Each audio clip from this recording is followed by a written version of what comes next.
Clear है? दो तक लिख लिए थे, जल्दी से लिख लो तीसरा चौथा भी।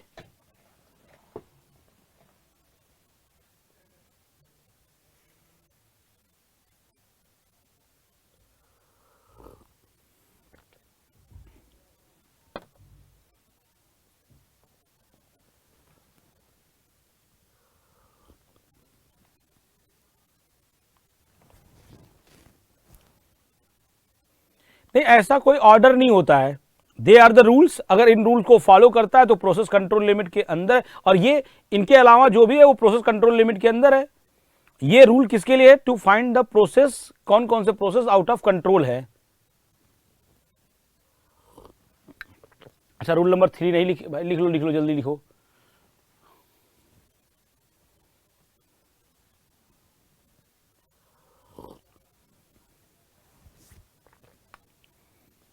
यार थोड़ा फास्ट कर लो भाई, लिखने का काम है ना।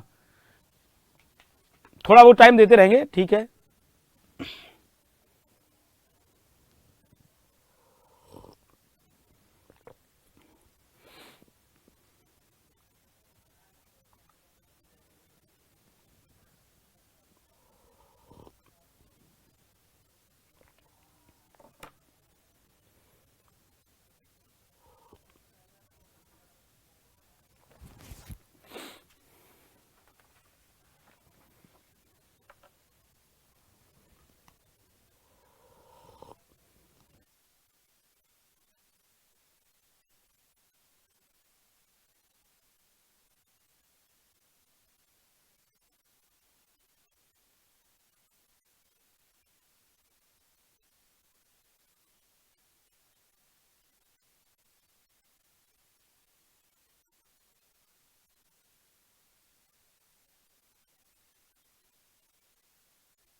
क्या these rules are at par as compare to them self? क्या मतलब है भाई इसका, राहुल रॉय?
चलो,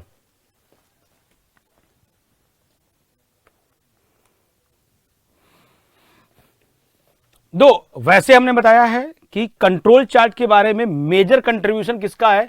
दो, कोई पूछा है कि कौन से क्वालिटी गुरु दी है, देखो पहला ही लिखवाया है वॉल्टर सेवार्ट, है ना। कंट्रोल चार्ट का दूसरा नाम ही है सेवार्ट चार्ट, है ना, सेवार्ट चार्ट। सेवार्ट कौन है, यही है हमारे पास, इनका नाम है वॉल्टर सेवार्ट, है ना, पूरा नाम इनका होता है वॉल्टर सेवार्ट। तो जो मेनली उन्होंने चार्ट पे काम किया था वो किसने दिया था, वॉल्टर सेवार्ट ने, ठीक है। अब कोई पूछा सर उसमें क्वेश्चन कैसे आया, तो इसका टाइम आएगा, तुम लोग मतलब उसमें आप पैनिक मत हो कि कैसे सर क्वेश्चन पूछा जाएगा, क्वेश्चन क्या होगा, वो थोड़ा रुको, पहले पढ़ तो लो।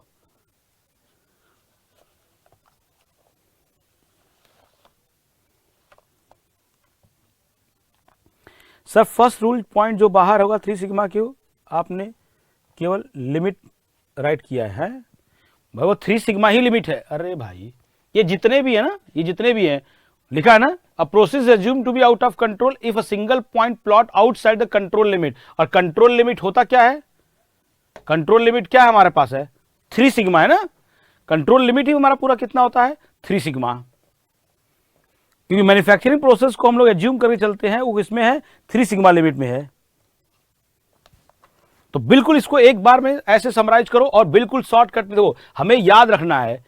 पहला क्या हमने बोला है, पहला हमने क्या बोला है, ऐसे ध्यान से, एक भी पॉइंट कंट्रोल लिमिट के बाहर, कंट्रोल लिमिट के बाहर अगर एक भी पॉइंट कंट्रोल लिमिट के, मतलब ये 3 सिग्मा है, ये भी 3 सिग्मा है, एक भी पॉइंट कंट्रोल लिमिट के बाहर मतलब प्रोसेस आउट ऑफ कंट्रोल, ऐसे बना देते हैं।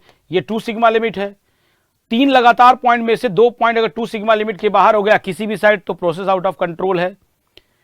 5 लगातार पॉइंट में से, 5 लगातार में से कोई भी 4.1 सिग्मा के बाहर हो गया एक साइड में तो भी प्रोसेस आउट ऑफ कंट्रोल है। चौथा रूल क्या बताया गया है कि आपके पास सेंट्रल लिमिट के एक ही साइड में लगातार 9 या 9 से ज्यादा पॉइंट हो गया तो भी प्रोसेस आउट ऑफ कंट्रोल है। एक बताया गया है कि 6 या 6 से ज्यादा पॉइंट लगातार इंक्रीजिंग हो या लगातार डिक्रीजिंग हो तो भी प्रोसेस हमारा क्या होगा, आउट ऑफ कंट्रोल होगा।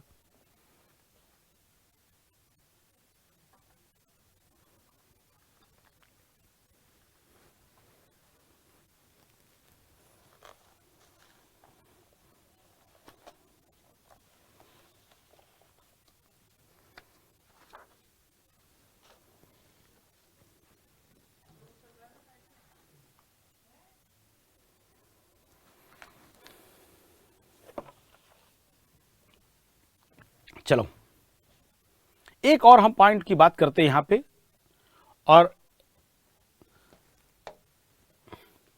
जो कंट्रोल चार्ट होते हैं वो 2 टाइप के, है ना। कंट्रोल चार्ट जो होते हैं वो 2 टाइप के होते हैं, एक होता है कंट्रोल चार्ट फॉर एट्रीब्यूट्स और एक होता है control chart for variable.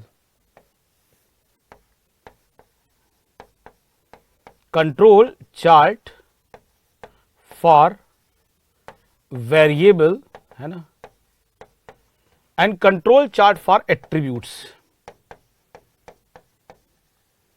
Control chart for attributes,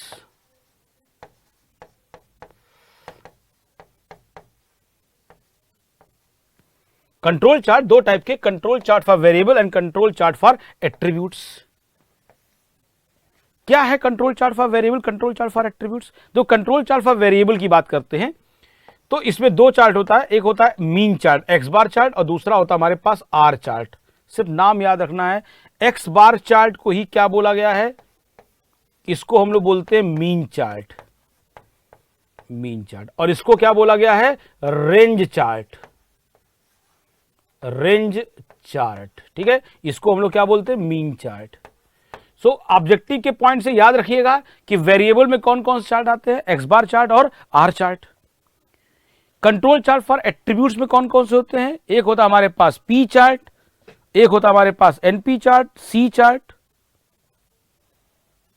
4 chart होते हैं इसमें, कौन कौन से, पी चार्ट, है ना, एनपी चार्ट, सी चार्ट, है ना, और यू चार्ट।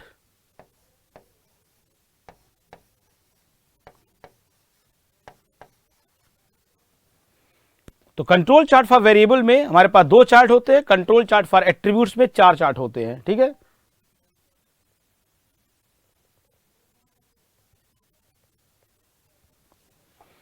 पी क्या होता है? पी होता है proportion of non conformance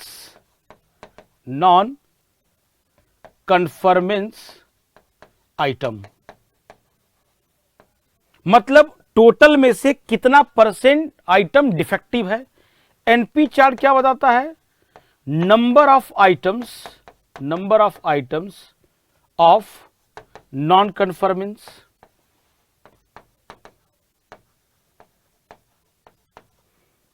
P chart जो होता है वो प्रोपोर्शनल बताता है, मतलब 100 में कितना परसेंट डिफेक्टिव है। एनपी चार्ट बताता है एग्जैक्टली नंबर ऑफ डिफेक्टिव को।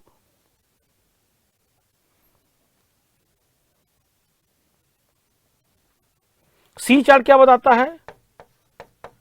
Total number of non conformity itself.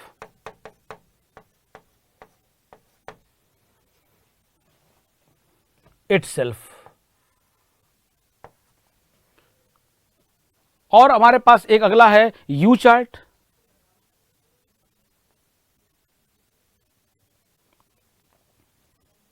यह भी बताता है नंबर ऑफ नॉन कन्फर्मिटी को, number of non conformity itself when the size of each group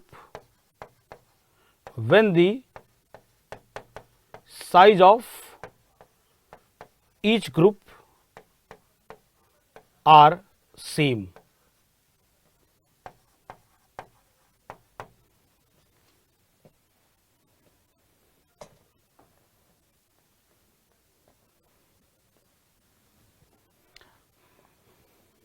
या ये लिख दो number of non conformity per unit, थोड़ा डिफरेंशिएट करने के लिए। Number of non conformity per unit.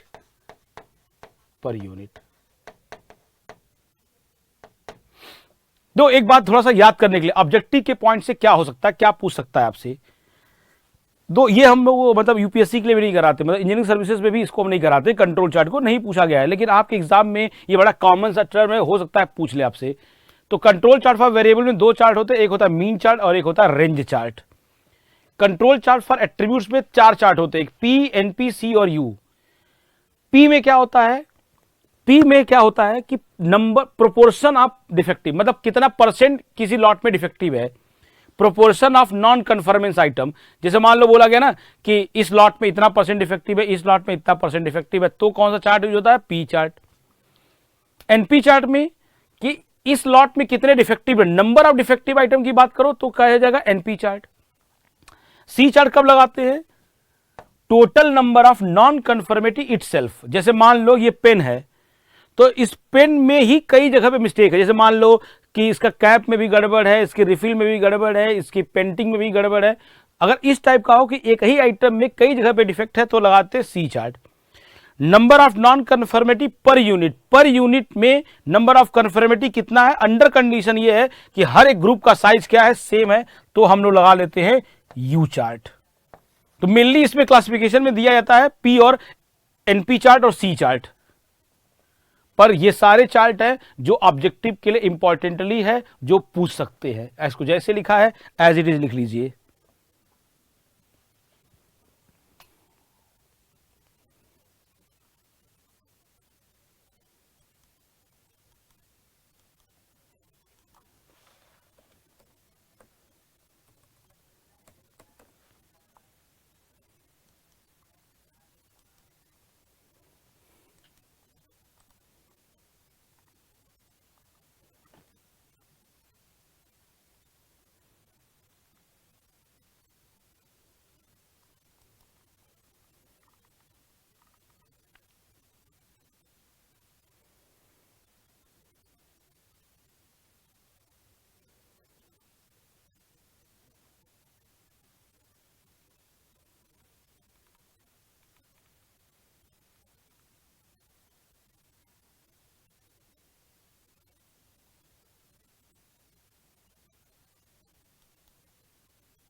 You chart में क्या है ना कि पर यूनिट की बात कर रहे हैं। पर यूनिट में नॉन कन्फर्मिटी का मतलब है कि डिफेक्ट, एरर। कन्फर्मेंस का मतलब क्या होता है, जो मैं चाहता हूं वो जो नहीं हो पा रहा है उसको बोलते हैं नॉन कन्फर्मिटी, मतलब रिक्वायर्ड स्टैंडर्ड को मीट नहीं करना ही कहलाता है नॉन कन्फर्मिटी। तो यू चार्ट में क्या बोल रहा है कि number of non conformity per unit, पर यूनिट में एक यूनिट की बात कर रहे हैं उसमें कितना नॉन कन्फर्मिटी है। बट जैसे ना दो बहुत डिटेल में इसको हम पढ़ नहीं रहे, वरना कंट्रोल चार्ट अपने आप में 4-5 घंटे का पूरा टॉपिक, कंट्रोल चार्ट, इन सारे चार्ट को पढ़ना। लेकिन मुझे लगता नहीं कि उतना रिलेवेंट होगा आपके एग्जाम के पॉइंट से, इवन यूपीएससी में भी वो नहीं पूछ रहे हैं। बस हमने मार्जिन ऑफ सेफ्टी ले रखा है कि हो सकता है इनके नाम यूज कर ले जाए वो, ठीक है। तो यू चार्ट क्या है ना, इनको हम लोग कई सारे ग्रुप में डिवाइड करते हैं। तो सी चार्ट का जो साइज ऑफ ग्रुप है वो अलग अलग हो सकता है, लेकिन जब यू चार्ट की बात करते हैं तो हर एक ग्रुप का साइज क्या होना चाहिए, सेम। उसमें पर यूनिट पे कितना नॉन कन्फर्मिटी है, अगर ऐसी बात करते हैं तो यू चार्ट यूज होता है, ठीक है।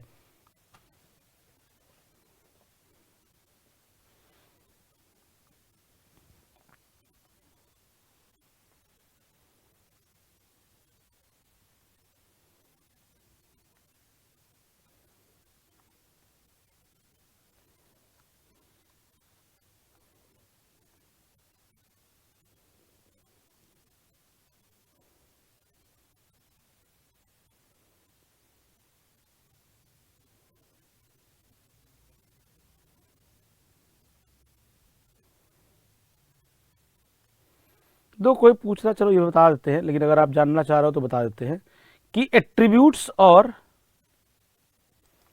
दो, चलो इसको हम दिखा दे रहे हैं। कोई बोला है सर फिफ्थ पॉइंट में, एक बार दिखा दीजिए, देख लो पहले सुनो। एट्रीब्यूट्स और वेरिएबल क्या होते हैं। एट्रीब्यूट्स और वेरिएबल का मतलब है कि जहां पर ना एट्रीब्यूट्स क्या होता है, the data which can be counted, the data which can be counted, जिनको आप उंगलियों पे गिन सकते हो उनको बोलते हैं एट्रीब्यूट्स।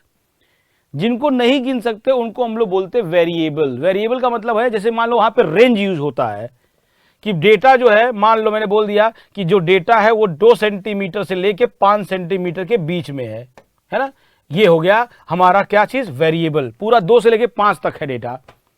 लेकिन यही जब डिस्क्रीट डेटा होगा कि भाई एक्स का वैल्यू या तो 1 होगा या 2 होगा या 3 होगा, तो इसको बोलते एट्रीब्यूट्स, है ना। अब देखो नाम, जैसे देखो वेरिएबल में क्या लिखा है, रेंज चार्ट। रेंज चार्ट का मतलब क्या हो गया कि भाई यहां से यहां तक का रेंज दिया जा रहा है ना। तो वेरिएबल में रेंज होता है पूरा कि भाई एक वेरिएबल डेटा है, पूरा एक्स का वैल्यू यहां से यहां तक है। लेकिन एट्रीब्यूट्स में क्या है, डेटा डिस्क्रीट फॉर्म में है कि भाई एक्स का वैल्यू या तो 1 होगा या 2 होगा, 1.4 होगा, 1.3 होगा, इस टाइप के डेटा होते हैं। पी चार्ट बताया तो यार, पी चार्ट कब यूज होता है, when you are having the proportion of non conformance item. Proportion of non conformance का मतलब क्या हुआ कि 100 में से, मान लो जैसे उसने दे दिया कि 100 में से इतना परसेंट इफेक्टिव है। प्रोपोर्शन क्या होता है, इतना में इतना। तो अगर उन्होंने परसेंटेज की बात कर रहे हैं तो पी चार्ट हो गया, क्लियर है। और नंबर ऑफ डिफेक्ट की बात कर दिए तो एनपी चार्ट हो गया, बोल सकते हैं। ठीक है रवि प्रकाश मौर्य, एनीवे फाइन। चला आगे जाए, चला जाए, आगे बढ़ा जाए।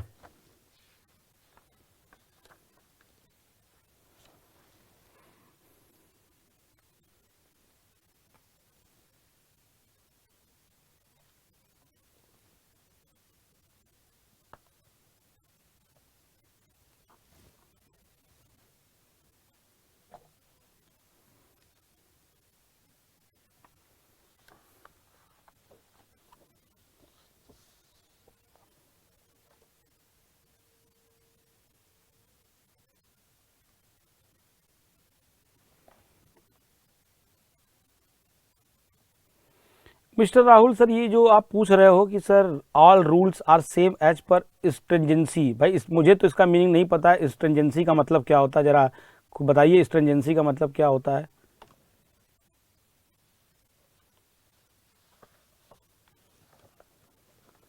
पता नहीं कौन सी अंग्रेजी लिख रहे हो भाई, है। एनीवे यहां तक सबको क्लियर है।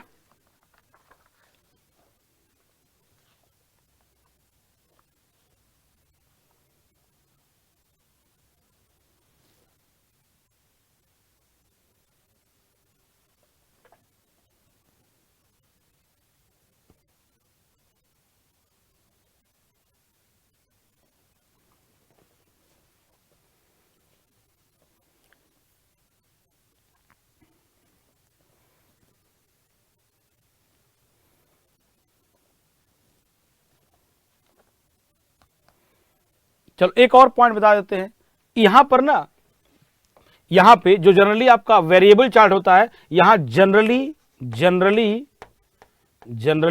है ना, लिख लो normal distribution is used, generally normal distribution is used, है ना। और यहां पर जनरली कौन सा यूज होता है, binomial distribution, generally binomial distribution is used.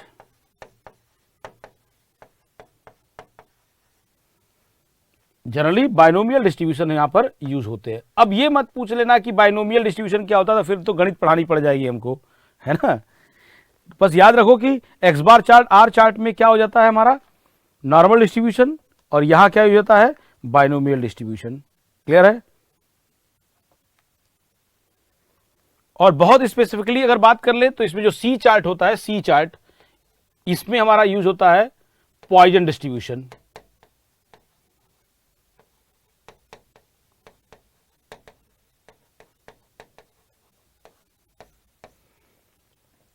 तो सी चार्ट में पॉइजन डिस्ट्रीब्यूशन है, बाकी पूरा एट्रीब्यूट्स के बारे में बोल देते हैं कि सी को क्लासिफाई कर दो पॉइजन में, बाकी सबको क्या लिख दिया जाएगा, बाइनोमियल डिस्ट्रीब्यूशन। ठीक है।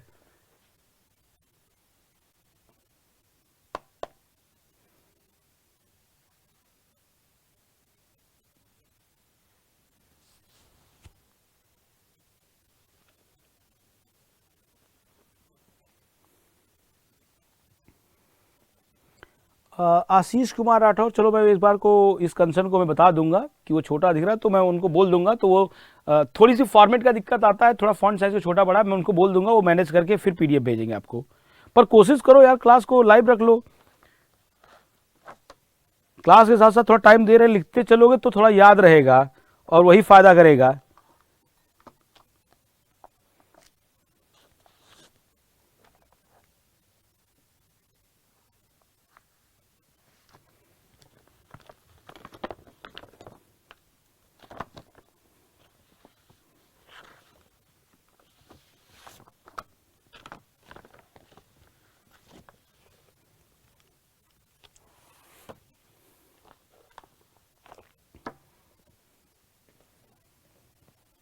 ठीक है भाई, चलो तो देखो क्वालिटी कंट्रोल में जितना हमने बात किया है उसको एक बार फिर से रिकॉल कर दे रहे हैं, ध्यान से देख लीजिए क्या क्या हमने पढ़ा है। हमने क्या क्या बात की है भाई, पूरी क्वालिटी कंट्रोल टूल में हमने 7 टूल के बारे में बात किए हैं, है ना। क्या क्या हमने बात किया है, हिस्टोग्राम, ध्यान सुन लीजिए, हिस्टोग्राम की बात की गई, ठीक है।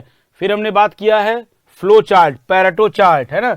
पैरेटो चार्ट के अंदर बहुत सारे एनालिसिस के बारे में बात की गई, एबीसी एनालिसिस क्या है, एसटीएमएल क्या है, जो इन्वेंट्री क्लासिफिकेशन है वो ऑब्जेक्टिव में पूछ सकता है। फिर हमने बात किया था पैरेटो चार्ट का, है ना। पैरेटो चार्ट के बाद हमने बात किया चेक सीट, टैली सीट। फिर हमने बात किया स्केटर डायग्राम का, जिसमें हमने बात किया था मेनली कीवर्ड क्या बात किए थे, कोरिलेशन। फिर हमने बात किया था कॉज एंड इफेक्ट डायग्राम, जिसको बोला गया था इशिकावा डायग्राम या फिशबोन डायग्राम। और फिर हमने बात किया था किसका, कंट्रोल चार्ट का, कि कैसे किसी प्रोसेस को हम लोग बताएंगे कि कोई प्रोसेस हमारा कंट्रोल लिमिट के अंदर है या कंट्रोल लिमिट के बाहर है। तो मेनली हमारा पॉइंट हमने था 5 पॉइंट बताया, जिससे मुझे यह पता चलता है कि कौन कौन से प्रोसेस कंट्रोल लिमिट के अंदर हैं। क्लियर है, सॉरी 5 मिनट बताया, जिससे मुझे यह पता चलता है कि कौन कौन से प्रोसेस आउट ऑफ कंट्रोल है, और अगर वो 5 में इसके अलावा सब सही चल रहा है तो प्रोसेस हमारा कंट्रोल लिमिट के अंदर है।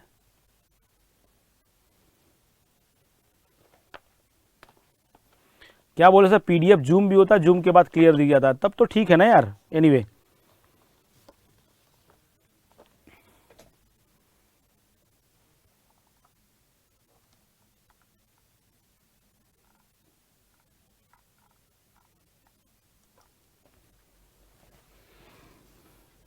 चलो नेक्स्ट देखो, एक और हम बात करते हैं आज, एक और छोटी सी टॉपिक की बात करेंगे, और वो हमारे लिए बहुत इंपॉर्टेंट होगा। अगेन हम देखो बात करने जा रहे हैं सैंपलिंग का।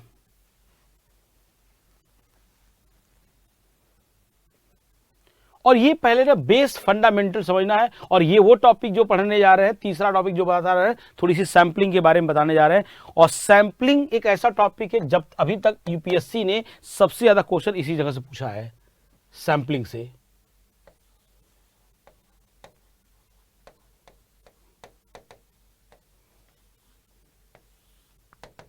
सैंपलिंग क्या है। अब जरा समझना है कि सैंपलिंग है क्या चीज।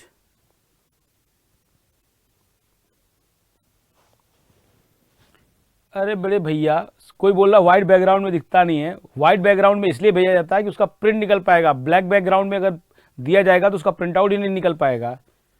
तो डिपेंड करता है कि पीडीएफ को तुम कैसे पढ़ रहे हो। किसी को प्रिंट आउट निकालना है, किसी को मोबाइल में ही पढ़ना है, तो सबकी अपनी अलग अलग कहानी है ना।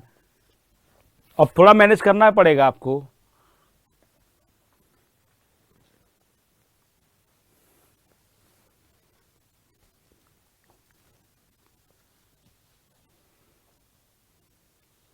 चलो नेक्स्ट हम लोग बात करते हैं थोड़ी सी सैंपलिंग का, है ना।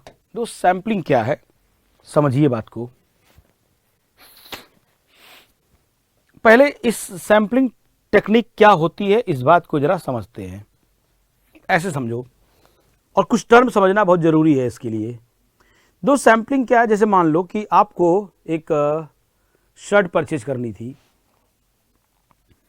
आप गए किसी शॉपिंग मॉल में शर्ट परचेज करने के लिए। आप क्या किए, अपने दोस्त को भी ले गए साथ में। आप एक दो दोस्त गए शॉपिंग मॉल में शर्ट खरीदने के लिए, और मान लो कहीं से किसी पर्टिकुलर दुकान से, पर्टिकुलर शॉप से आपने एक शर्ट परचेज किया। हुआ क्या था कि आपने उस शर्ट को परचेज करने से पहले आपने उस शर्ट को ओपन किया, उसके दुकान पे आपने बाकायदे देखा, आपने उसे पहना, ट्रायल रूम में चेक किया, फिर दोस्त से पूछा कि भाई बताओ ये शर्ट कैसा लग रहा है, सब ठीक तो लग रहा है। फिर फाइनली आपने उस शर्ट को खरीद लिया और आप घर लेके गए। अब मैंने बोला जो आपने शर्ट खरीदा है एक, उस शर्ट में डिफेक्टिव होने का कोई भी स्कोप नहीं है। क्यों नहीं है? Because this shirt is being purchased on the basis of 100% inspection. वो 100% इंस्पेक्शन से परचेज किया गया है। अच्छा जी, and here we assume that if you purchase anything with 100% inspection, अगर कोई भी चीज को आप 100% इंस्पेक्शन करने के बाद खरीदते हैं तो मैं मान लूंगा कि जो खरीदा गया चीज है वो बिल्कुल सही है, उसमें डिफेक्टिव का कोई भी स्कोप नहीं है। अब जिस लड़के ने वो शर्ट खरीद के लाया था, मैंने उसको बोला कि यार भाई तुम शर्ट बहुत अच्छा खरीदते हो, तुम जाओ जरा 1000 शर्ट खरीद के ले आओ।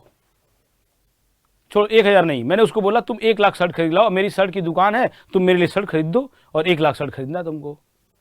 अब पॉइंट ये कि यार वो 1 लाख शर्ट खरीदेगा कैसे। मान लो कि now he is a businessman and he wants to purchase 1 lakh of shirt, तो ऑब्वियसली यू नो दैट कि यार जिस तरीके से उसने एक शर्ट खरीदा है उस तरीके से तो वो 1 लाख शर्ट नहीं खरीद पाएगा ना। अब पॉइंट ये है कि अगर वो उस तरीके से नहीं खरीद पाएगा, सॉरी, तो खरीदे कैसे। अब उसको शर्ट तो खरीदना है ना। अगर वो उस तरीके से नहीं खरीद पाएगा तो आखिर वो शर्ट को कैसे खरीदेगा। और जो आपको समझ में आएगा कि कैसे खरीदेगा उसी को हम लोग बोलते हैं सैंपलिंग। उसी को हम लोग क्या बोलते हैं, सैंपलिंग।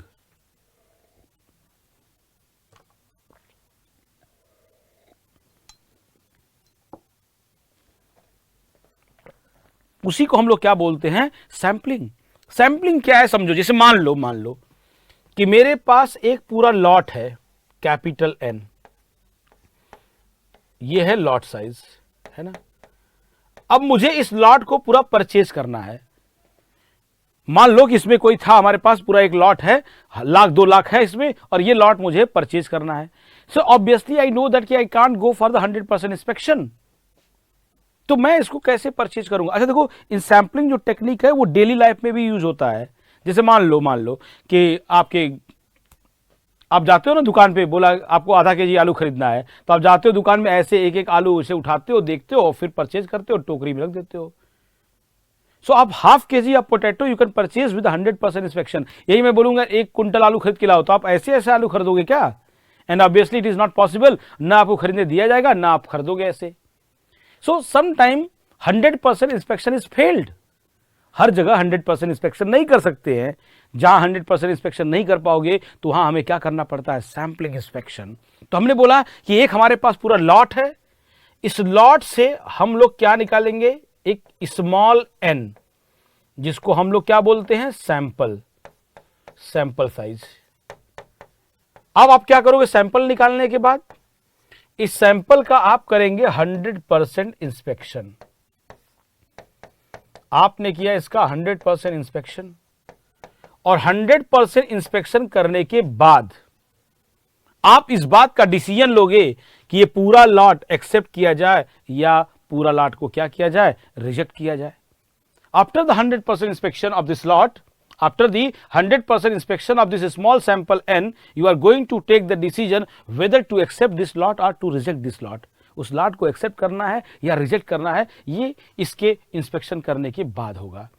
अब पॉइंट ये है कि यार इस 100% इंस्पेक्शन करने के बाद ऐसा क्या हुआ होगा कि वो इस लॉट को एक्सेप्ट कर लेगा। तो हो सकता है वो बोले हुए आप कि सर सैंपल बहुत अच्छा आया होगा, अगर गुड सैंपल आया होगा तो मैं उसे एक्सेप्ट कर लूंगा, और बैड सैंपल आया होगा मतलब यहां पे नंबर ऑफ डिफेक्ट ज्यादा आया होगा, या ये बोलिए कि आपने बोला कि मैं एक्सेप्ट तब करूंगा जब हमारे पास नंबर ऑफ सैंपल क्या आया होगा, कम आया होगा, है ना। आपने बोल दिया कि हमारे पास कम सैंपल आया होगा, कम डिफेक्टिव आया होगा, तो मैं उसे एक्सेप्ट कर लूंगा, और अगर ज्यादा डिफेक्टिव आ गया तो मैंने उसे क्या कर दिया, रिजेक्ट कर दिया। तो कम पर एक्सेप्ट कर लिए, ज्यादा पे रिजेक्ट कर दिए। अब भाई ये कम ज्यादा का कोई पार्टीशन लाइन है, कम ज्यादा का कोई एक पार्टीशन लाइन तो होगा। अब वो पार्टीशन लाइन ही इस पूरे सैंपलिंग की जान है, कि वो पार्टीशन लाइन क्या है जिसके ऊपर आप बोलोगे कम है, जिसके आप नीचे बोलोगे ज्यादा हो गया। और वो पार्टीशन लाइन ही पूरी सैंपलिंग की कीवर्ड है, उसी पर पूरी सैंपलिंग टिकी हुई है। अब वो सैंपलिंग वर्ड क्या है, इस बात को जरा समझना है। अब हुआ क्या है, होता क्या है, ऐसे समझो। और उस पार्टीशन लाइन का जो नाम है, जो पार्टीशन लाइन जो कम ज्यादा जिसकी बात कर रहे हो, उसका जो पार्टीशन लाइन है उसका नाम होता है, एक टर्म है एक्सेप्टेंस नंबर। क्या होता है, एक्सेप्टेंस नंबर, जिसको लिखते हैं सी से। अभी सब टर्म समझ रहे हैं, अभी लिखने की जरूरत नहीं, जब बोलेंगे तब लिखिएगा। एक्सेप्टेंस नंबर है। अब बात को समझो क्या है एक्सेप्टेंस नंबर, और ये एक्सेप्टेंस नंबर कैसे डिसाइड हुआ। जैसे मान लो कि आपके घर वाले, आपकी मम्मा ने आपको बोला कि बेटा जाओ मार्केट से 10 किलो आलू खरीद के ले आओ। आप गए मार्केट से, झोला उठाए, चले गए मार्केट से 10 किलो आलू खरीद के ले आए, और आपने रख दिया घर पे। और जैसे आप घर पे आलू लेके पहुंचते हैं, आपकी मम्मा ने आपको बुला लिया, जरा बेटा इधर आओ। उन्होंने क्या किया, उस पूरे 10 किलो आलू का 100% इंस्पेक्शन कर डाला। और जब उन्होंने 10 किलो आलू का इंस्पेक्शन किया, उनको 4-5 आलू डिफेक्टिव मिल गया। तो अगर उनको 4-5 आलू डिफेक्टिव मिला तो उन्होंने आपसे कुछ नहीं बोला, बोला ठीक है चलता है, and that was the tolerance limit of your mom. और यही अगर उसमें 20-25 आलू डिफेक्टिव मिलता तो आपको 2-4 अच्छे वर्ड सुनाती वो, और वो सीधे बोलते हैं ऐसे थोड़ी ना होता है, क्योंकि उन्होंने पहली बार 10 किलो आलू नहीं परचेज किया है, उनके पास एक प्रॉपर एक्सपीरियंस है 10 किलो आलू खरीदने का। तो उनको पता है कि जब 10 किलो आलू खरीदते हैं तो 3-4 डिफेक्टिव तो मिलता है, लेकिन उनको ये भी पता है कि 25 तो डिफेक्टिव नहीं मिलता है। तो जब 4 तक डिफेक्टिव मिला, उन्होंने बोला कि ये हमारा रहा एक्सेप्टेंस नंबर। अप टू 4 आलू डिफेक्टिव है, हमें कोई दिक्कत नहीं है, वो एक्सेप्टेंस नंबर है, तब तक मुझे दिक्कत नहीं है, तब तक मैं उसे एक्सेप्ट करूंगा। और अगर उससे बड़ा मिल गया तो मैं उसे क्या करूंगा, रिजेक्ट। तो ये एक्सेप्टेंस नंबर ही पूरा कीवर्ड है। अब एक्सेप्टेंस नंबर कैसे डिसाइड हुआ है, on the basis of experience of the business, knowledge. जैसे मम्मा को पता था कि 10 किलो में 4 आलू डिफेक्टिव मिलता है, एक्सपीरियंस, उन्होंने कई बार परचेज किए हैं। अब यही एक्सेप्टेंस नंबर है कि जब आपने इसका 100% इंस्पेक्शन किया होगा तो आपको कुछ मिला होगा डिफेक्ट। क्या मिला होगा, कुछ डिफेक्ट। और अगर ये डिफेक्ट एक्सेप्टेंस नंबर से क्या हो गया, कम हो गया। अगर ये डिफेक्ट हमारा एक्सेप्टेंस नंबर से कम है तो हम पूरे लॉट को एक्सेप्ट कर लेंगे, नहीं तो हम उसे क्या कर लेंगे, पूरा रिजेक्ट कर देंगे। नहीं तो पूरा लॉट क्या किया जाएगा, रिजेक्ट। सो हमने इस लॉट साइज से एक सैंपल निकाला, उस सैंपल का हमने किया 100% इंस्पेक्शन, और 100% इंस्पेक्शन करने के बाद अगर हमारा 100% इंस्पेक्शन करने के बाद अगर हमारा जो डिफेक्ट निकल के आया, अगर वो डिफेक्ट मेरे एक्सेप्टेंस नंबर से छोटा है तो मैं पूरे लॉट को एक्सेप्ट कर लूंगा, नहीं तो पूरे लॉट को क्या किया जाएगा, रिजेक्ट कर दिया जाएगा। That is called sampling. So on the basis of this small sample, you are going to take the decision whether to accept this lot or not, and that technique is called as sampling technique. अब problem क्या है, इस sampling में एक problem है, this sampling is having some risk. वो risk समझना बहुत जरूरी है। रिस्क क्या है? What is this risk? What is this risk? अब जैसे मान लो कि एक बिजनेसमैन है ना? अब जैसे मान लो कि एक हमारा क्या है, एक बिजनेसमैन है। अब वो बिजनेसमैन क्या है, ऐसे समझो, वो बिजनेसमैन क्या करता है, ऐसे, वो बिजनेसमैन क्या करता है, ऐसे करता है कि मान लो कि उसको ये बात पता है कि जब वो कोई 100 आइटम लॉट साइज लिया, उसने इसमें से क्या करता है, मान लो कि कोई एक बिजनेसमैन है, वो हमेशा 100 का आइटम खरीदता है और ले जाके दुकान में बेचता है, पर वो जब भी 100 का खरीदता आइटम है तो ही purchase on the basis of 100% sampling inspection करता है। तो जब वो 100 का आइटम ले जाके दुकान में बेचता है तो उसको हमेशा 10 डिफेक्टिव मिलता है। और इसके पास एक बात पता चल चुका है on the basis of experience कि जब भी वो 100 प्रोडक्ट खरीदता है उसमें उसको 10 डिफेक्टिव मिलता ही मिलता है। अब उसका मान लो पूरा स्टॉक खत्म हो गया, पूरा उसका स्टॉक क्या हो गया, खत्म हो गया। अब वो गया मार्केट से दोबारा 100 आइटम खरीदने के लिए। अब उसको ये बात पता है कि 100 में जनरली डिफेक्टिव कितना मिलता है, 10।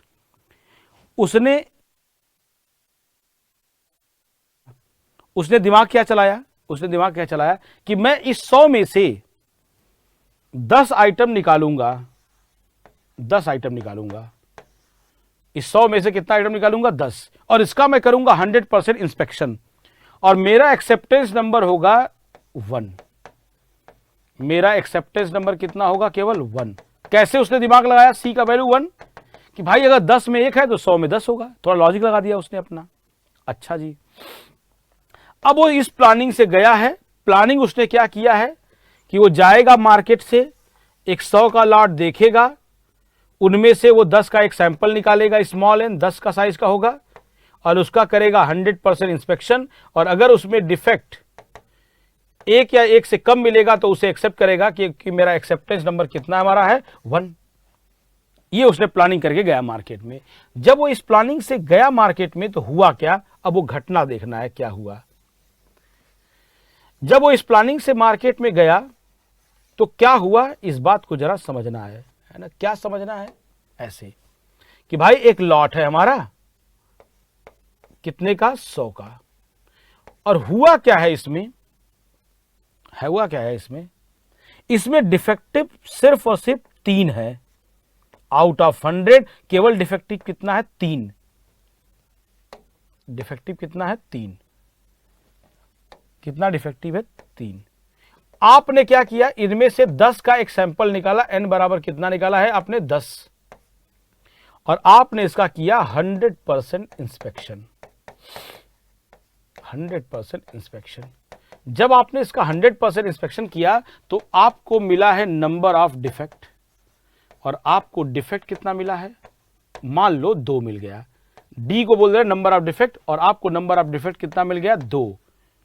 और आपका एक्सेप्टेंस नंबर कितना था, आपका एक्सेप्टेंस नंबर केवल कितना था, 1।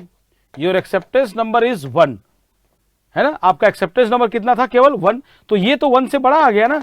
आप क्या करोगे, इस लॉट को रिजेक्ट कर दिए, क्योंकि आपके एक्सेप्टेंस नंबर से एक्सीड कर गया, आपने उसे रिजेक्ट कर दिया। आपको लगता है यार क्या ये लॉट रिजेक्ट करने लायक था।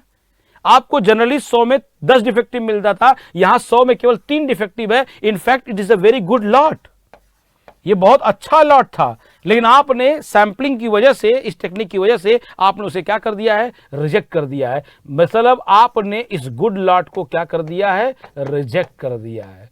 This good lot is being rejected. इसने आपने इस गुड लॉट को क्या कर दिया, रिजेक्ट कर दिया है। और यही सैंपलिंग में रिस्क है। यहां सैंपलिंग के रिस्क का मतलब it is not about risk of life, it is risk about business loss. आपने एक अच्छे लॉट को रिजेक्ट कर दिया यार।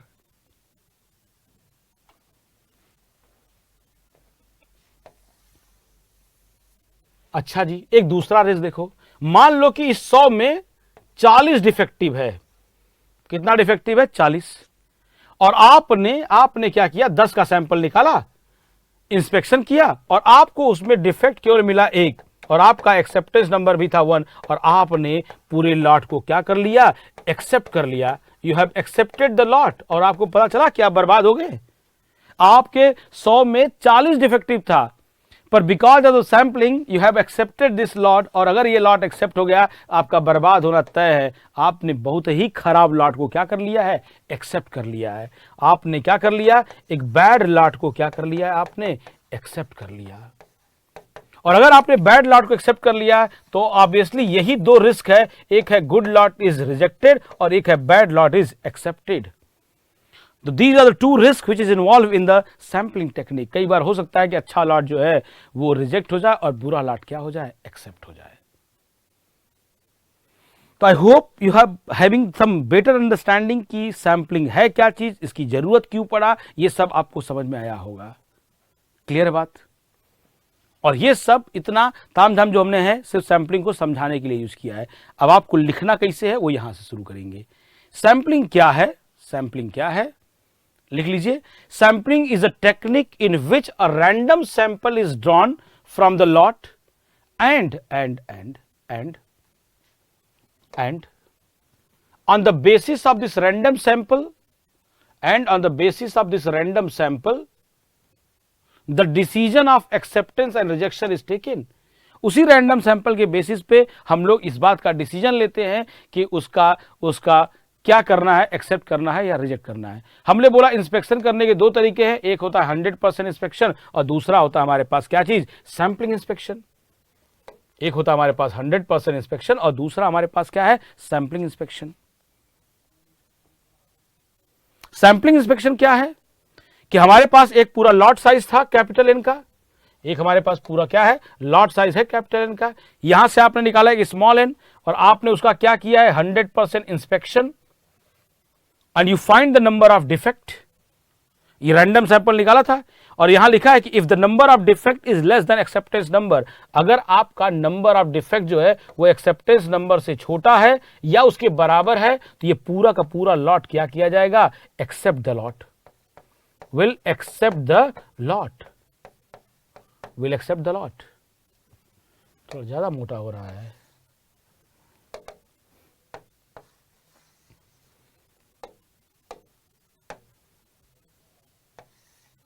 है ना, will accept the lot।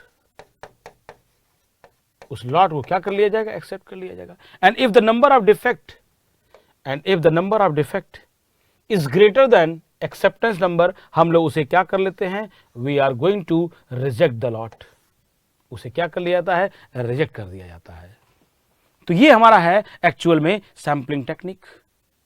तो ऊपर सब महाभारत हमने समझाया आपको कि सैंपलिंग होता क्या, थोड़ी इसकी फीलिंग समझ में आई है और यहां से जल्दी से इसको लिख डालो। Amazing, best explanation, best understanding, thank you.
आप ही सारे पढ़ा दिए, मजा आ गया। अरे ठीक है भाई, सारे सब्जेक्ट कैसे पढ़ा देंगे यार।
ठीक है भाई, नोट इट ऑल। अरे थोड़ा यार, थोड़ा रेस्ट करने दो यार, जान मान लोगे क्या है? चलो, तो हमने क्या बताया कि सैम्पलिंग टेक्निक समझ में आ गई होगी, ठीक है ना।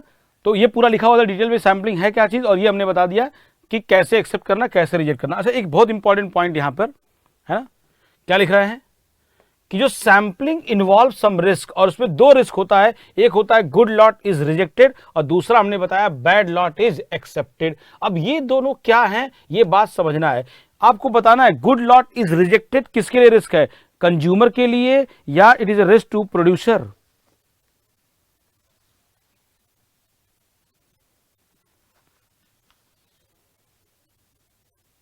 ध्यान से इस बात को समझना है कि जो good lot is rejected is a risk to the producer, ये प्रोड्यूसर का रिस्क है, it is risk to the producer. And bad lot is accepted is a risk to consumer. कैसे, ये बात को समझिए। जैसे मान लो कि ये तो बड़ा कॉमन सा टर्म है, आपको समझ में आ रहा होगा कि मान लो कि कोई बैड लॉट है, कंज्यूमर ने एक्सेप्ट कर लिया, तो भाई उसके लिए तो रिस्क है ना, रिस्क का मतलब उसका बहुत बड़ा लॉस हो गया। गुड लॉट अगर रिजेक्ट हो गया तो जो बनाने वाला ना उसका लॉस हो गया यार, है कि नहीं? बहुत नहीं है भाई साहब, यही बात समझना है। ये लोग जनरली कंफ्यूज करते। कैपिटल इनके नीचे लिखा है लॉट साइज यार, ये लिखा है लॉट साइज, कैपिटल इनके नीचे लिखा हुआ है लॉट साइज, है ना। इतनी बार तो बता ही दिए यार, कोई बात नहीं। दो क्या है, क्यों ऐसा बोलते हैं कि bad lot is accepted is a risk to the consumer? Consumer का रिस्क क्यों है भाई? ऑब्वियस सी बात है, कंज्यूमर ने एक्सेप्ट किया, उसका लॉस है कि उसने खराब लॉट एक्सेप्ट कर लिया। लेकिन अगर गुड लॉट को रिजेक्ट कर दिए तो ये प्रोड्यूसर का, जिसने बनाया उसका रिस्क है, जिसको बेचने वाला उसका रिस्क है। कैसे?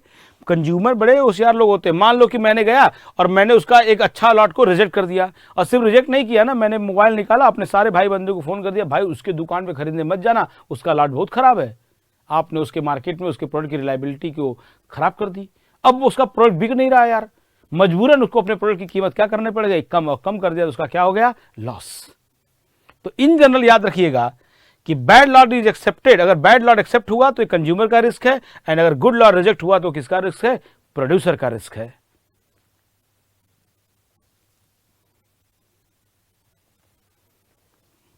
क्लियर है?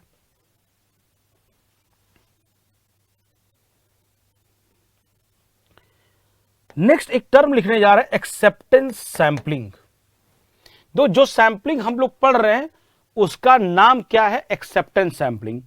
मतलब जो ओवरऑल सैंपलिंग का एजेंडा है वो है एक्सेप्ट करना किसी चीज को, ये नहीं रिजेक्ट करना। ये नहीं ऐसे है कि आज चलो चलते हैं मार्केट में कुछ रिजेक्ट करके आते, ऐसा नाम का कोई चीज नहीं होता है। The whole aim of the sampling is to accept something, not to reject anything, इसलिए उसका नाम है एक्सेप्टेंस सैंपलिंग प्लान, है ना। एक्सेप्टेंस सैंपलिंग है, हमारा एम कुछ खरीदना है, हमारा एम रिजेक्ट करना नहीं है कि आज चलते मार्केट में कुछ रिजेक्ट करके आते हैं, ऐसा कुछ नहीं होता है। इतने वेले लोग थोड़ी ना है। Our aim is to purchase something, to accept something, इसीलिए पूरी सैंपलिंग का नाम क्या है, एक्सेप्टेंस सैंपलिंग। अब एक्सेप्टेंस सैंपलिंग के बारे में कुछ पॉइंट्स दे रहे हैं। क्या है पहला point, it is an important field of, it is an important field of SQC. What is SQC? It is statistical quality control, statistical है ना, quality control, it is an statistical quality control. दूसरा, it is popularized by, it is popularized by Dodge and Romig. ये नाम है जिन्होंने इस concept के बारे में बात किया है, या कह सकते हैं कि जिन्होंने ये कंसेप्ट दिया है। Originally applied bye, originally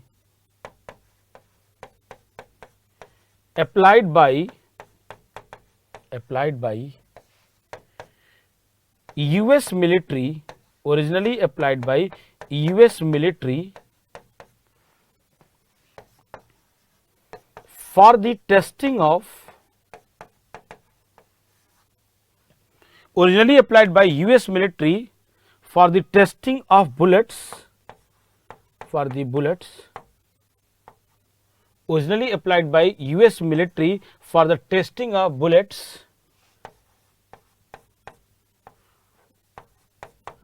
in the World War II, in the World War II। पहली बार इसको यूएस मिलिट्री ने अप्लाई किया था, किस काम के लिए? Testing the bullets. कब? In the world war two में। एंड ये पॉइंट इंपॉर्टेंट है कि जो एक्सेप्टेंस सैंपलिंग है ये किसका फील्ड है? It is statistical quality control का फील्ड है। क्लियर है? जिसको किसने दिया है? डॉगे एंड रोमिंग ने।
Originally applied by Dodge and Romig, थोड़े स्पेलिंग ठीक ही है, ऐसे है DODGE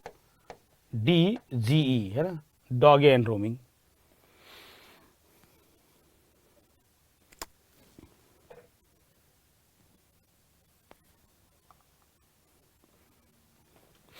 ठीक है, एनीवे सो हो सकता है कि क्वेश्चन में ये पूछ लिया जाए कि एक्सेप्टेंस सैंपलिंग किसका फील्ड है, तो ध्यान रखेंगे it is a field of SQC which is known as statistical quality control and originally is was applied by the US military for the testing of bullets in the world war two. पहली बार इसको किसने use किया था? US military ने। किस काम के लिए? For the testing of bullets. कब? In the world war two में, राइट। और इसको किसने दिया है? It was given by Dodge and Romig. Clear है बात?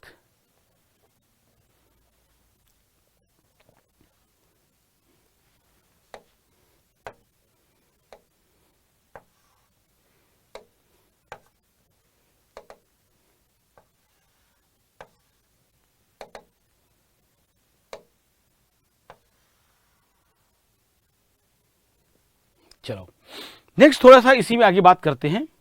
Acceptance sampling plan, the most important part of the sampling is acceptance sampling plan. दो एक्सेप्टेंस सैंपलिंग प्लान क्या है कि भाई आप जैसे कोई चीज परचेज करने जा रहे हो तो एक प्लानिंग तो बनाओगे ना, कि कैसे आंख बंद करके तो जाओगे नहीं खरीदने के लिए। प्लानिंग करने का मतलब है कि मैं घर से पहले से ही ये बात प्लान करके जाऊंगा कि मुझे कितने बड़े लॉट को खरीदना है, उसमें से जो सैंपल निकालूंगा उस सैंपल का साइज क्या होगा, फिर उस सैंपल को एक्सेप्ट या रिजेक्ट करने का मेरा क्राइटेरिया क्या होगा, that is called sampling plan. Acceptance sampling plan क्या लिखा है? The most important part of the acceptance sampling is choose करना, choosing an appropriate sampling plan which specify, जो इस बात को बताएगा, विच स्पेसिफाई लॉट साइज, जिसके अंदर क्या क्या होगा? Lot size, number of sample की कितना सैंपल निकालोगे, size of each sample and criteria या एक्सेप्टेंस रिजेक्शन क्राइटेरिया कि किस बेसिस पर उसको एक्सेप्ट करोगे या उसे क्या करोगे? रिजेक्ट करोगे। तो अगर आपसे पूछा जाए कि ये बताओ कि एक्सेप्टेंस सैंपलिंग के अंदर क्या क्या चीज डिफाइन होती है, तो एक होता है लॉट साइज, दूसरा है नंबर ऑफ सैंपल, तीसरा मुझे बताना पड़ेगा साइज ऑफ ईच सैंपल, और चौथा है एक्सेप्टेंस रिजेक्शन क्राइटेरिया। क्या क्या बताएंगे? कैपिटल N लॉट साइज, इतना मोटा नहीं,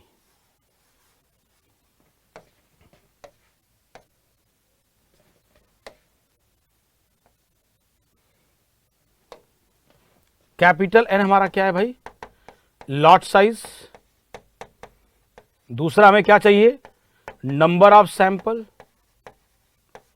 नंबर ऑफ सैंपल, तीसरा क्या चीज, size of each sample, size of each sample, हर एक सैंपल का साइज क्या होगा, साइज ऑफ ईच सैंपल। जरूरी थोड़ी नहीं कि एक ही सैंपल निकालेंगे, हो सकता है एक से ज्यादा सैंपल निकाले।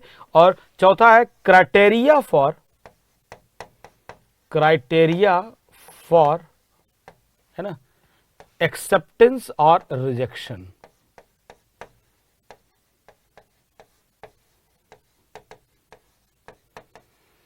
Criteria for acceptance and rejection.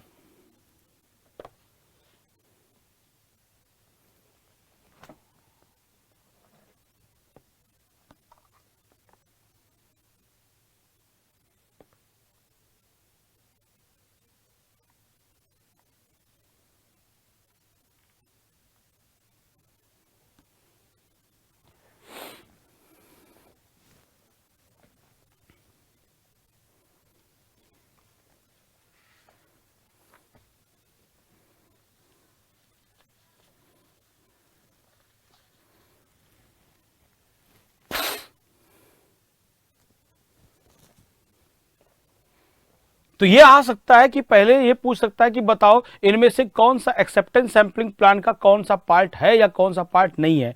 Lot size है, नंबर ऑफ सैंपल है, साइज ऑफ ईच सैंपल है, और क्या चाहिए मुझे, criteria for acceptance and rejection. ये सारी चीजें हमको चाहिए।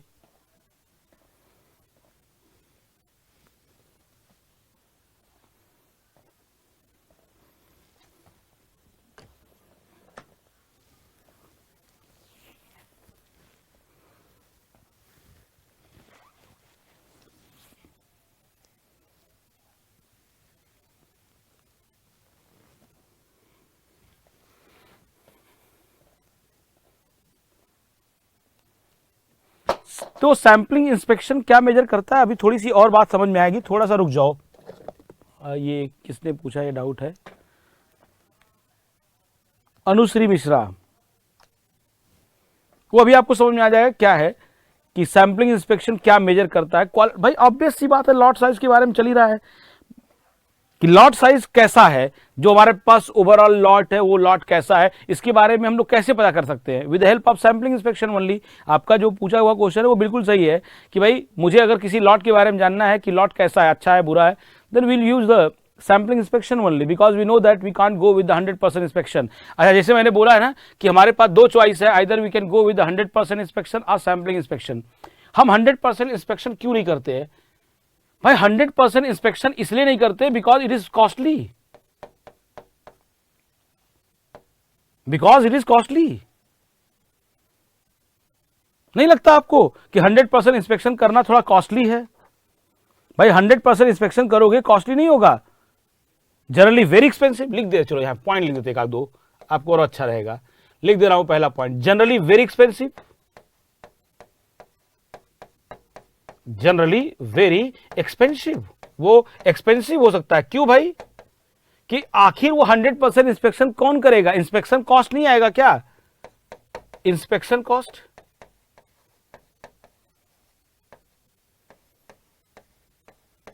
भाई हर एक यूनिट का इंस्पेक्शन करने का कीमत देना पड़ सकता है, लेबर लगा रहा हो, मजदूर लगा रहा हो, कोई तो कर रहा होगा ना। दूसरा रीजन क्या हो सकता है क्यों नहीं करते 100% inspection? Handling by inspector,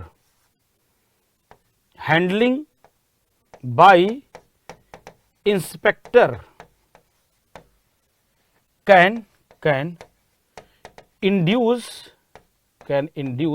defect.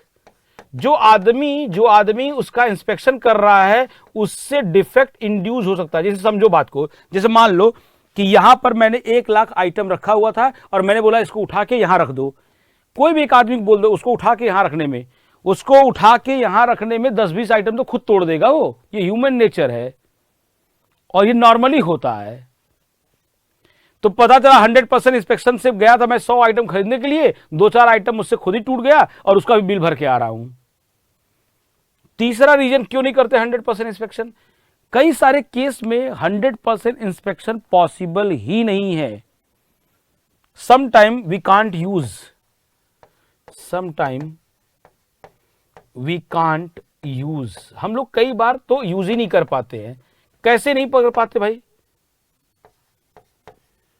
जैसे मान लो मैंने बोला कि आपको, आपकी पटाखे की दुकान है, क्रैकर्स की दुकान है, पटाखे की दुकान है, तो मैंने बोला जाओ पटाखे खरीद के लाओ, और आप बोलते हो मैं 100% इंस्पेक्शन खरीदूंगा, तो सारे पटाखे बजा बजा खरीद लेना, तो फिर घर का लेके आओगे, दुकान पे क्या बेचोगे? तो कई बार ऐसे होते हैं ना जिनका बिजनेस है और उनका 100% इंस्पेक्शन पॉसिबल नहीं है, so we go with the sampling inspection, है कि नहीं? बात समझे? तो इसीलिए हमको सैंपलिंग इंस्पेक्शन की रिक्वायरमेंट होती है। कोई बोला 100% इंस्पेक्शन इज टाइम कंज्यूमिंग, भाई साहब जिस उन्होंने ये बात बोला है कि 100% इंस्पेक्शन इज टाइम कंज्यूमिंग, होने दो।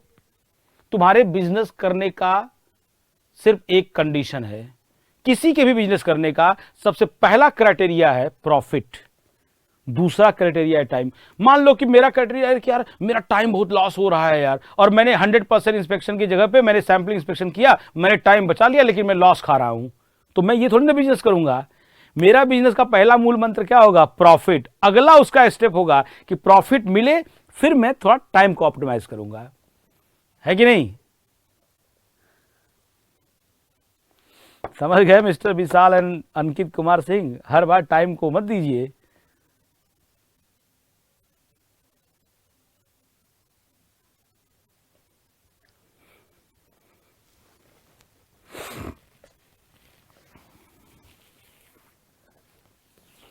ठीक है, चलो इसको लिख लेना, हो सकता है यही पूछ ले 100% इंस्पेक्शन में। Generally very expensive handling my inspector can induce defect.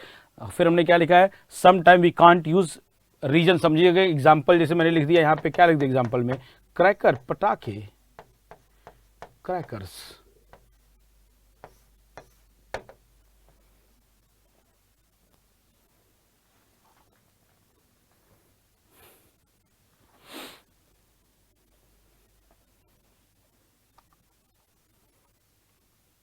Thanks जी, ठीक है।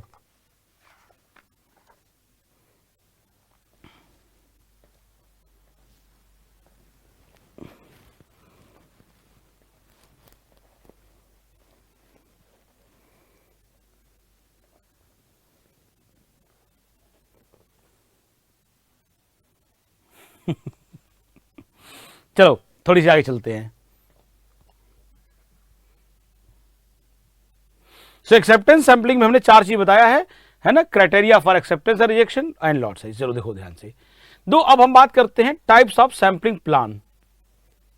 टाइप्स ऑफ सैंपलिंग प्लान, तो 3 टाइप की सैंपलिंग प्लान है: single sampling plan, double sampling plan and multiple sampling plan. Single sampling plan, double sampling plan and multiple sampling plan.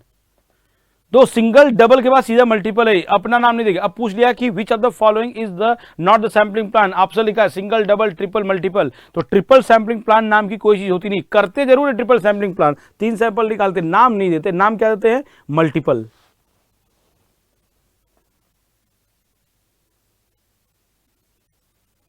Clear है?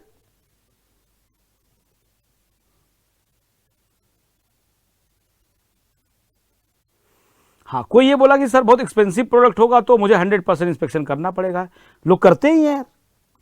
तो कई बार हमने क्या बोला कि हम लोग 100% इंस्पेक्शन नहीं करते हैं, पर बात यह हुई कि नीड ऑफ सैंपलिंग इंस्पेक्शन क्या हुआ, तो जहां 100% इंस्पेक्शन नहीं कर पाते वहां सैंपलिंग कर लेते हैं।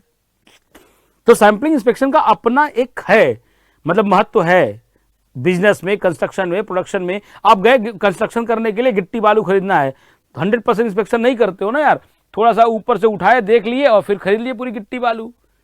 तो उसका अपना नीड है कि नहीं? अब आपको ये बात समझ में आ रहा है कि हम सैंपलिंग क्यों पढ़ रहे हैं पहले? How you come to know that sampling is the part of quality. तो it can be used in production, it can be used in construction, it can be used in service sector also. तो सब मतलब जो देखो क्या है ना, आपको बताते हैं एक पॉइंट पहले, सबके लिए बता देते हैं। जैसा मैंने आपको बताया ना कि आप एग्जाम देने जा रहे हो, it is challenging for you कि यार सर ये सब सिलेबस इसमें क्या पढ़े। It is more challenging for us कि कंटेंट दे क्या, है ना। हम आप फिर ज्यादा मेहनत कर रहे होंगे, आपको अंदाजा नहीं लग रहा होगा कि हमें इसकी ज्यादा पड़ी है कि आपके एग्जाम में क्या पूछ सकता है, और उस पर हम ज्यादा फोकस कर रहे हैं। तो हमारी भी चैलेंज है कि हमारे लिए यार कि वो क्या पूछेंगे, उसके अंदर क्या कंटेंट है, और कोशिश हमारी ये है कि हम जो पढ़ा रहे हैं उस कंटेंट के अंदर पूछ लिया जाए। तो हमारा सिर्फ इतना ही टारगेट है, इससे ज्यादा टारगेट नहीं है। इसीलिए थोड़ा लेफ्ट राइट इर्द गिर्द के आस पास से जैसे मान लो ना, अब मुझे कोई बता ही दे कि सैंपलिंग इंस्पेक्शन पूरा सिलेबस के अंदर है, तो मैं आपको सैंपलिंग के उस डेप्थ में पहुंचा दूं जहां से कुछ भी पूछ लेगा कर ले जाओगे। पर पॉइंट ये है कि पता नहीं है, थोड़ी एम्बिक्विटी रहती है। अब जैसे हमने यूपीएससी के लिए इतने साल से काम कर रहे हैं, तो हमको ये बात पता है कि यार इससे क्वेश्चन पूछा गया। जैसे मैंने बोला ना कि सैंपलिंग बहुत इंपॉर्टेंट टॉपिक, इससे कई बार क्वेश्चन आ चुके हैं, और देखना इससे भी क्वेश्चन आएगा यूपीएससी में, मतलब यूपीपीएससी में आना ही आना है। चलो एनीवे, तो टाइप्स ऑफ सैंपलिंग प्लान की बात कर रहे हैं, थोड़ी और पढ़ लेते हैं यार, हो गया वैसे मेरा थकआउट सुबह से क्लास। पर कल से थोड़ी सी क्लास हमारी सिर्फ आपके बैच के लिए होगी, तो कल से थोड़ी सी और भी चीजें। देखो कुछ लोग बोल रहे थे सर क्वेश्चन हम कराएंगे, थोड़ा सा रुक जाओ, थोड़ा पहले पढ़ तो लो, फिर क्वेश्चन की बारी आएगी और हम देंगे क्वेश्चन, आपको कराएंगे, टेंशन ना लो। आपसे ज्यादा हम कंसर्न है इस चीज के लिए, क्योंकि इस बैच में हमारे भी जानने वाले बहुत लोग पढ़ रहे हैं, कुछ तो हमारे रिश्तेदार भी पढ़ रहे हैं, तो है ना। तो करना ऐसा नहीं कि उनके लिए, करना सबके लिए है, ठीक है। एनीवे चलो हम लोग पहला बात करते हैं सिंगल सैंपलिंग प्लान। दो सिंगल सैंपलिंग प्लान क्या है भाई, तीन टाइप की सिंगल सैंपलिंग प्लान है, सिंगल, डबल और मल्टीपल। इनमें से चलो हम लोग एक की बात कर लेते हैं, किसकी बात कर ले भाई, सिंगल सैंपलिंग प्लान ही चलो बात कर लेते हैं। एक बात कर लेते हैं single sampling plan.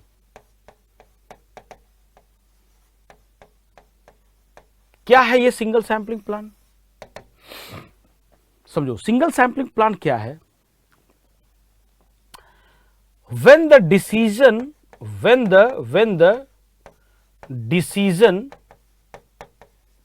of acceptance and rejection, acceptance or rejection is based on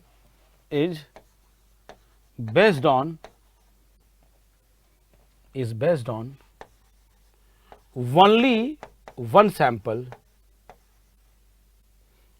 When the acceptance or rejection is based on only one sample, केवल एक सैंपल पे डिपेंड करता है, then it is known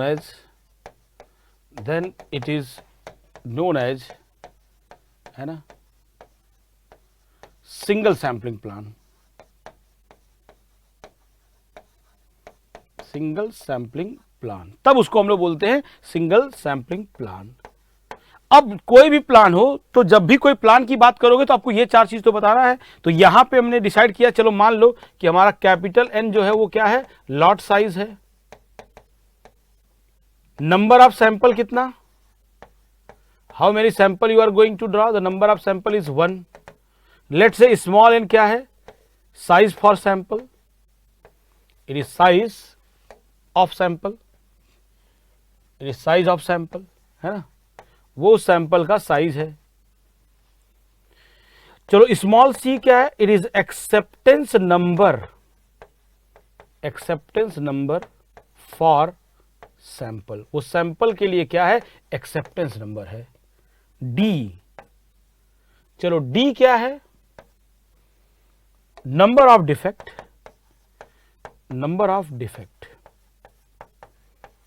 for sample. D जो है वो number of defect है, किसके लिए, सैंपल के लिए। अब वो क्या है समझो, चार चीज डिफाइन करना था, लॉट साइज डिफाइन कर दिया, नंबर ऑफ सैंपल डिफाइन कर दिया, और साइज ऑफ सैंपल डिफाइन कर दिया। एक और चीज बताना है, what is criteria for acceptance और रिजेक्शन।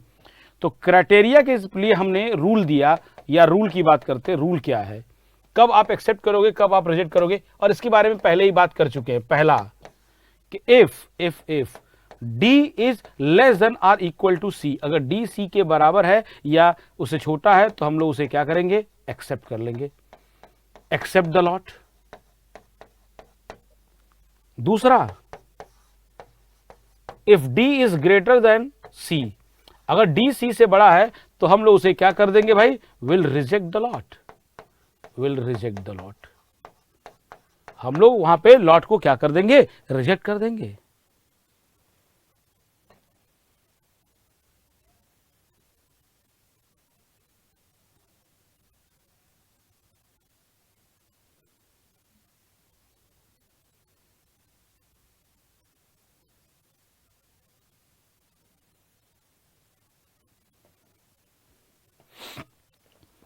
अब देखो इसका अगर जैसे मान लो हम फ्लो चार्ट बनाते हैं, जैसे हम लोग अभी पढ़े थे ना, फ्लो चार्ट देखो क्या है कि मान लो कि यहां हमारे पास है capital N which is known as lot size. अब मैंने बोला यहां से मैंने निकाला एक सैंपल स्मॉल एन, हमने किया इसका 100% इंस्पेक्शन, है ना, हमने इसका 100% इंस्पेक्शन किया, हमको डिफेक्ट मिला डी। अब मैंने क्या बोला, ऐसे अगर डी का वैल्यू सी से छोटा या बराबर है, थोड़ा सा ठीक से, अगर डी का वैल्यू, है ना, अगर डी का वैल्यू सी से छोटा या बराबर तो हमने उसे क्या कर लिया, एक्सेप्ट, है ना, एक्सेप्ट द लॉट। और अगर डी का वैल्यू सी से बड़ा हो गया तो हमने उसे क्या कर दिया, reject the lot, then will reject the lot, reject the lot. तो ये हमारा हो गया फ्लो चार्ट, है ना। So you can note down the single sampling plan, simple है। और ये तो बात पहले भी बेसिक भी हम लोग कर रखे हैं।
नहीं, number of sample and size of sample दोनों एक नहीं है भाई। नंबर ऑफ सैंपल का मतलब है कि उस लॉट से कितना सैंपल निकाला जाएगा, और फिर जैसे मान लो कि आपने बोला कि मैं उस लॉट से एक सैंपल निकालूंगा, है ना, उसके बाद उसमें से उसका साइज क्या होगा, that is called size of the sample.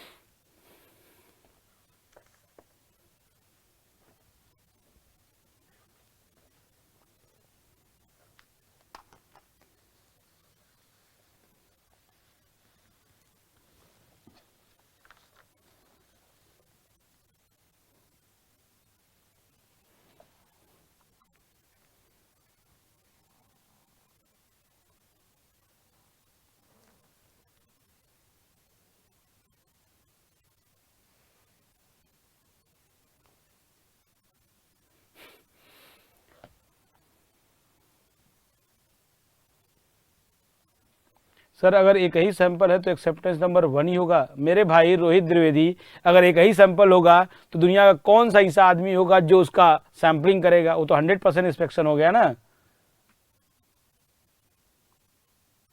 Sir आपकी क्लास का टाइम पता ही नहीं चला, मजा आएगा। इन्हीं क्वेश्चन कैसे आएंगे वो हम दिखाएंगे, वो हम करेंगे, डोंट वरी।